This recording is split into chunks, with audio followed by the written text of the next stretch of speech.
Welcome everybody to our April edition of Book Bites. My name's Jerry. I'm the social media coordinator for the Wisconsin Historical Society Press. And today we have with us the author of Job Man. Chris, you want to introduce yourself? A little more than that, if you like. Yeah, I'm Chris Multerer, and I wrote Job Man along with my co-author Larry Widen. And I wrestled for 25 years under the name of Chris Curtis. And so during that time, I was in the business from 1978 to 2003. And from 1979 to 1989, I wrestled for the major organizations like the AWA in Minneapolis for Vern Gagne, Kansas City booking office, the St. Louis office, Chicago, for Bill Watts down in Mid-South, down in Louisiana and Mississippi, and then finally in the WWF in the 80s. When the territories were dried up and blew away at the end of 89.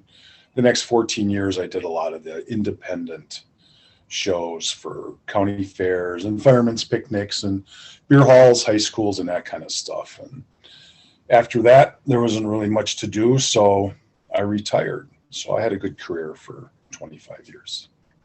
Yeah, I had the pleasure of watching some of your matches on YouTube. I'll actually share in the comments later tonight. I made a little small playlist of the ones that you sent me. I think my favorite had to have been the Brutus, the Barber Beefcake one where he cut your hair. That was very well done. Yeah, I almost got divorced the next day when I got home after my ex saw that one. So that was pretty wild, but I made a lot of money that night doing that. So what happened was what he used to do is he put you in a sleeper, you pretend you're knocked out, and then he would just take like a scissors and cut the back of your hairline. Well, this time the guy who booked us, Chief Jay Strongbow, who used to call and book all the job guys, said, "Hey Curtis, we got Beefcake tonight." And I said, "Okay." He goes, he cut your hair." And I said, "Yeah, that's okay." He says, "Well, we do it different now. He's going to take an electric razor and he's going to shave the top of your head." And because I had really thick curly hair at the time, he said, normally we got paid $150 a night for wrestling. He added an extra $250. And so I went out there and he put me in the sleeper and I got in the corner and spray painted my head. The hardest thing about that is to pretend that I was still knocked out for whatever it was until he woke me up. And so I went back to the dressing room, and Vince McMahon, he really loved it. And so he gave me an extra $150. And so I called my wife and I said, "Hey, I got good news and bad news." And she said, "You got hurt, right?" And I said, "No, I got my head shaved." I said, "I'm home with a lot of money." And so I told her what happened. And she said, "Well, if they ask you to do something stupid tomorrow night, would you please tell them no?" So I had him shave the rest of my head off, so I looked like I just got out of boot camp from the Marines. And it was pretty good, and everybody got a kick out of it. So, yeah. Yeah, that was a really fun match. So you mentioned that, they hired jobbers or whatnot. For people who don't know, can you let us know exactly what a jobber or a job man is? Sure. A job man is somebody like myself who we got paid to go in and we made the stars and the mid-card wrestlers look really good. We got hired by the office, and when they had a star in there, we put all their moves over really strong. We put all their finishes over really strong. And we also had to know how to work as a heel, which is a villain, which is mostly what I was, or a babyface, which is the good guy. I did that every once in a while. So you had to be able to wrestle both ways. And so you had to know how to wrestle. You had to know, you went out there anywhere from a minute to 10 minutes, and you had to put a full out effort to really make these guys look good, because the name of the game in the old territory days was selling tickets, because a lot of times they would run every week, every couple of weeks. So our main thing was TV, and that's where they, that's where they would showcase these guys. And so sometimes they would bring, people in. Two good examples were back in '79, there was a wrestler named Dino Bravo, and they brought him into the territory, and he was going to do a program, and I can get into that later on how the business worked, with a guy named Jerry Blackwell. And so Wally Carbo, who was one of the co-owners of the AWA, called and said, "Curtis, I need you to come up tonight. We'll fly you in." I just had to go in there and wrestle for 60 seconds against Dino and put him over strong. And then later they had a battle royal. That's all I had to do. Got paid $150 in a plane ticket, and paid for my hotel. And the next day I flew back. Another time was there was a wrestler named Adrian Adonis who eventually teamed up with Jesse Ventura, and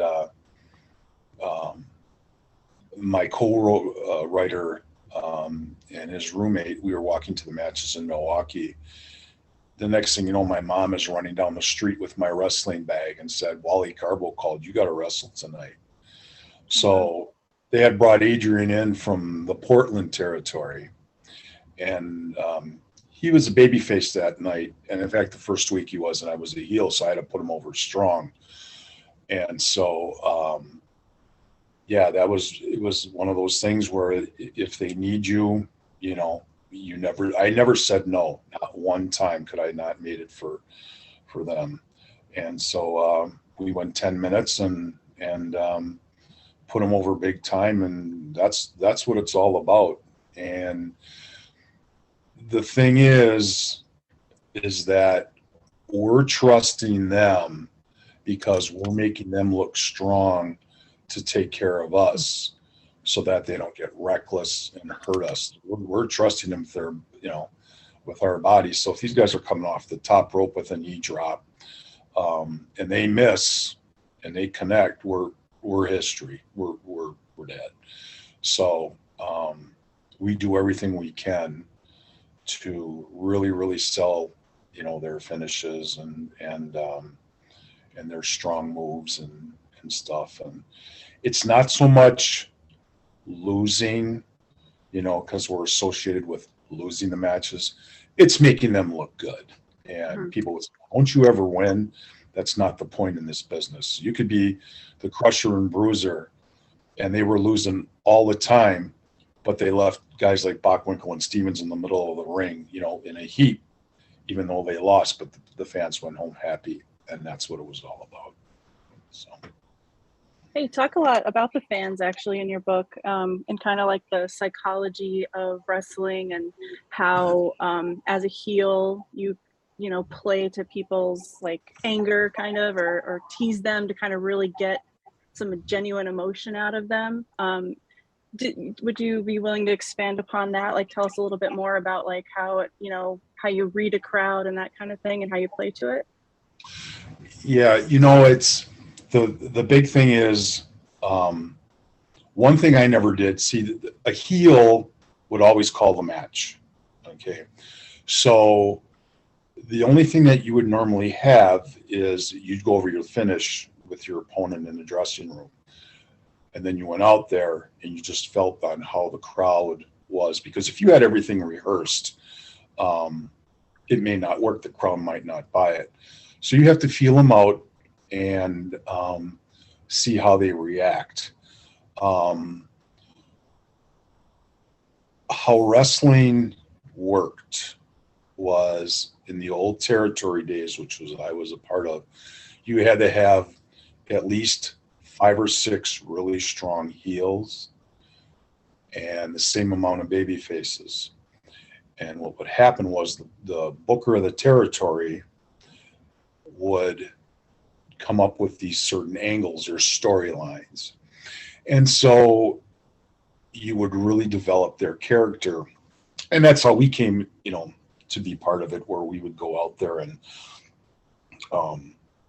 if a guy had a big time drop kick, you really took a good one. Or if a guy had a pile driver, you really sold it. If whatever he had, you would really make them look strong.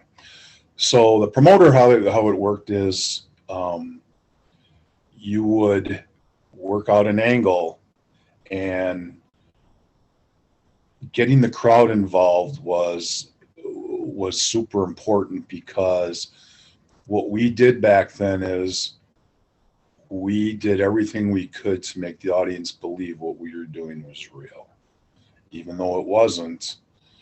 The bumps and everything and our injuries and all that stuff, that was real, but everything else was all pretend. So if I put a headlock on you and it looked like I'm going to crush your head, I really wasn't, because it's all your body mannerisms. Now, how the audience got involved was through the finishes. And there was times where I actually had to have, when I refereed some matches, the police and the sheriff's department get me out of the building, get me to my car, and get me out of town, because that's how upset they got. Wow. And yeah, it got pretty dangerous. I remember one story you mentioned in here about they had to actually escort you all the way to the highway because they were afraid people were going to follow you. Is that correct? Yeah, it was a match in Green Bay. It was the Crusher against Nick Bockwinkle. Mm-hmm. So Bobby Heenan was the manager for Nick.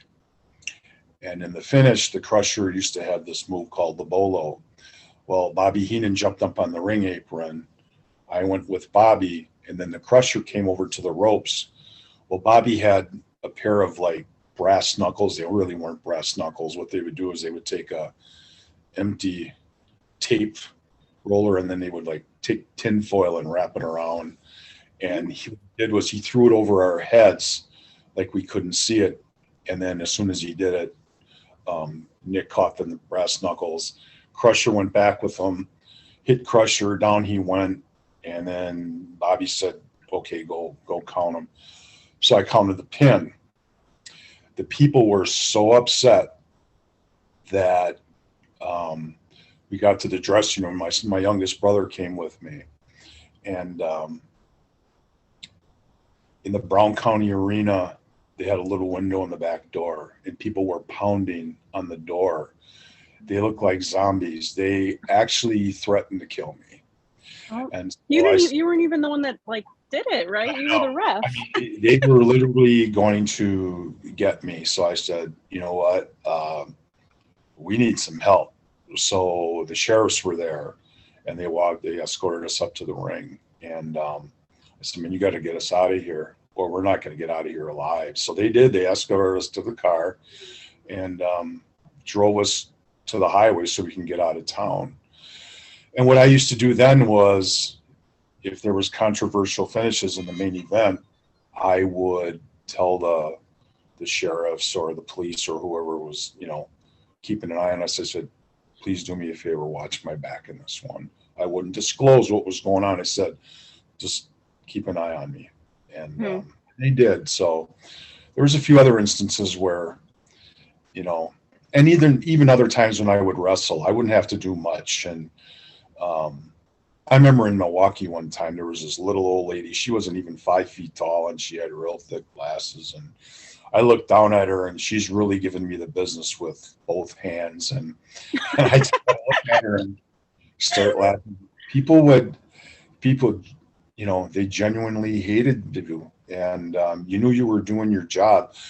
You couldn't get mad at them because that's how the business worked. The more heat, we called it, when they hated the heel, the more that, they were going to come and the baby face would get their comeuppance on these guys, and send them home happy. And, that's how it was. And, I would never, ever demean a wrestling fan, because those are the ones that, paid us. And that's why I did it, to go out there and make it look like their hero was getting the best of me and get their reaction. And that's why I performed. That's the main reason, was to make them happy. So. Yeah, you had a great line in the book about how professional wrestling is like Shakespeare for the blue collar crowd. And yeah, I mean, you're telling a story. So if the audience, has feelings about that story, then you're definitely doing your job right. And that's what a good story does, right? It draws you in, and then you're suddenly a part of that world. Right. And that's what they want to see. They come to see the good guy take it out on the bad guy. Mm-hmm. And and as far as like getting the crowd involved, what really used to get them was during tag team matches. Okay.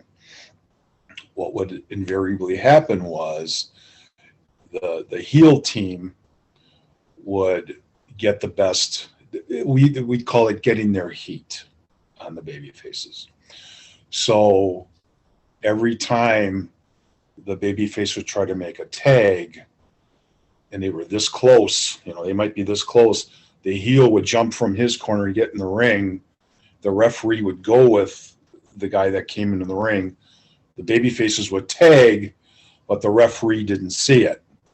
So the tag was no good. And then this would go on. And what would happen in a situation like that is you might have a heel team like Pat Patterson and Ray Stevens, who were bleach blondes, and they almost look like brothers. They almost look the same. Or you would have a tag team they have masks, like the Masked Assassins down in Georgia and the Carolinas, and they could interchange, and the referee couldn't tell they would look, and it's like, and the fans would be going crazy because they were doing this illegal stuff. And then finally, after like 2 or 3 times, when they would make the big tag, they would come in and the people would go crazy. And they may have won one fall and lost the match, but just for that couple of minutes, the fans were super happy. And it's not so much winning the match or winning the title. It's like, we almost got them this time. They'll get them the next time. So it's the art of the chase. And that's how you would draw them. And so what would happen is they would come up with a no disqualification match, or the manager is barred from ringside, or they would have a death match or a cage match, and this would go on. And that's what would draw people in there is, well, we're going to get them this time. And so they were pretty emotionally involved. And there was times where they'd have to be escorted out of the building because they really got involved in it. And they would try to jump in the ring. And so yeah, it could be pretty scary. So since this is Book Bites, I have to ask, can you tell me a little bit about kind of what prompted you to write the book, and kind of the process of the book being written and how that all went? Well, Larry and I, my co-writer, we always would get pizza at a place, and like once a month or so. So one night I said, the idea just popped in my head. I said, because he's written a couple of books before, so he had experience. And I said, hey, what do you think if I wrote a book about when I wrestled, about all the times when I refereed and he was there with stuff, and we used to go to the matches when we were in high school, and what about doing something like that? And he said, let's do it. And it wasn't going to be like, airing other wrestlers' dirty laundry or whatever, because I really didn't care what they did. It was what I did, the stuff that I did. And I tried to make it like on a more humorous spin on on a lot of stuff. And so that's what we did. And I just came up with all the stories. He wrote them down, and we had a blast. And that's what it was, just to do it and have fun. And nobody else that I know of ever wrote a book about, when they were doing jobs or anything. It was all like the bigger names and excuse me. And so I think I was the first one ever to in the business to write a book about, doing jobs. And the thing is that I had a role and I was proud of it. And if you're going to be a job man, you leave your ego at the door. So whether you're a big time, if you were an Olympic wrestler, a good college wrestler, and you don't want to do that, you're in the wrong business. So I had a blast doing it. But that's what we did. We just came up with all kinds of stuff when we were in high school, all the crazy things that, we did and all the silly stuff. And I think I was perfect as far as like getting into this business, because I guarantee I wasn't going to go to medical school or law school. So it's like I'm a wrestler. So, yeah. I feel like your love for the sport really shines through in the book. And it was, I've read several wrestling biographies, like Mick Foley's biography and stuff, or autobiography rather. And it was, as a wrestling fan, I felt very like interesting and eye-opening to read from that perspective, and also to learn a little bit about the territories and the history of wrestling, kind of, because you were wrestling right around the time where that shift sort of happened from territories to kind of like, just becoming like WWF and some other places every now and again, and in that time frame. So that also was very interesting. Yeah, it was, by 1989, Vince McMahon had pretty much taken over the world. He just invaded. He was taking talent from this place, that place, and that place. And that's the way the world was going. And by that time, it had gotten too silly for me. So it's like that was enough. When I worked for the other organizations, it was all about wrestling, moves, escapes, holds, that kind of thing. You still had the theater part, but wrestling for Vince was, you went in there for maybe 2 minutes. How it worked was, you had 4 minutes for a TV match.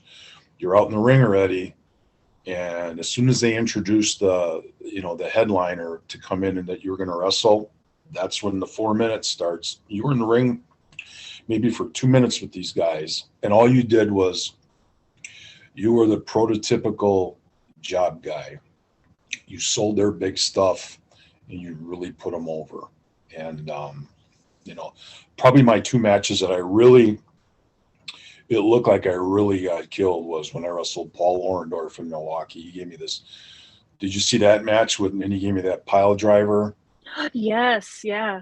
Yeah, it looked. I mean, that was the best pile driver I think I've ever seen anybody take. I'm patting myself on the back because it looked like my head was bobbing and everything. And then when I was wrestling Jake Roberts, when he gave me the DDT before he threw the boa constrictor on top, and I really sold that. But you have to know how to take those, and it's like, how did he survive that? And so it's that kind of stuff. You have to know what you're doing, otherwise you can get carried out. But so. Is there anything else you wanted to share before we log off? No, I just appreciate Wisconsin Press giving me the chance to write the book. It was really they're a class organization, and for them to, I've seen all the books that they've published, and for having them publish a professional wrestling book is pretty unique, I'm sure. But I certainly appreciate that they allowed me to do it. So yeah. Yeah, this is the book Job Man, and you can pick that up at your local library, your favorite bookstore, or at shop.wisconsinhistory.org. So thank you very much, Chris. It was a pleasure to talk with you tonight, and have a great evening. You too. Thanks, Jerry. And thanks, everybody. Good night. All right.